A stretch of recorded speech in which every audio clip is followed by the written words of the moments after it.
Mwenyekiti wa Jumuiya ya Wazazi CCM Taifa, Fadhili Maganya, amelaani vikali kitendo cha baadhi ya watu kujaribu kuichoma moto shule ya sekondari Liwiti iliyopo wilaya ya Ilala, Dar es Salaam wakati wa vurugu za Oktoba 29. Maganya amesema shule hiyo imekuwa na mchango mkubwa katika kutoa elimu kwa jamii, hivyo kuharibu miundombinu ya elimu ni kuhujumu maendeleo ya taifa. Amewataka wananchi kulinda mali za umma na kutatua tofauti zao kwa njia ya amani na kwa kuzingatia sheria.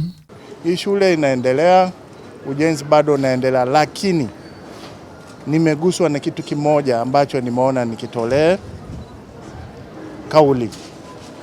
Serikali inaposema habari ya amani na utulivu, wako wananchi wengine hawachukulii hili jambo kwa ukubwa wake unaostahili. Hii ni taasisi inayotoa huduma kwa jamii, ni shule. Watasoma watoto wetu, baadaye watakuja wajukuu zetu na vizazi na vizazi. Lakini nasikitika kwamba kati ya matukio ya tarehe 29 Oktoba, wale Watanzania wenzetu waliokuwa wamejiondoa ufahamu walijaribu kuichoma hii shule. Kitu cha ajabu sana. Kwa hiyo nitoe wito kwa Watanzania wenzetu. Miundombinu hii ni yetu sisi sote. Swala la kutaka kuiteketeza si swala ambalo linaweza likapokelewa na mtu yoyote. Sasa unakuja kuchoma shule kama hii ili iweje? Alafu wewe sijui utakuwa ni wa Tabata, sijui utakuwa ni wa wapi, kwa sababu hii huduma inatolewa kwa wananchi wa hapa wa Tanzania, wa Tabata hapa, wa Ilala, wa Dar es Salaam. Lakini kwa nini tufanye mambo kama haya?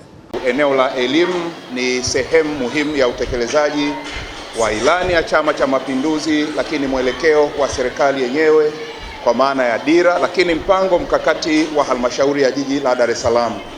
Mheshimiwa Mwenyekiti, maelekezo yako tumeyapokea na tayari kuna hatua ambazo tayari tumeshaanza kuzifanyia. Tumeshaziandikia, kuna shule mbili tumeshaziandikia kwa ajili ya kuomba ama mashirikiano au ziwe sehemu ya uendeshaji wa serikali.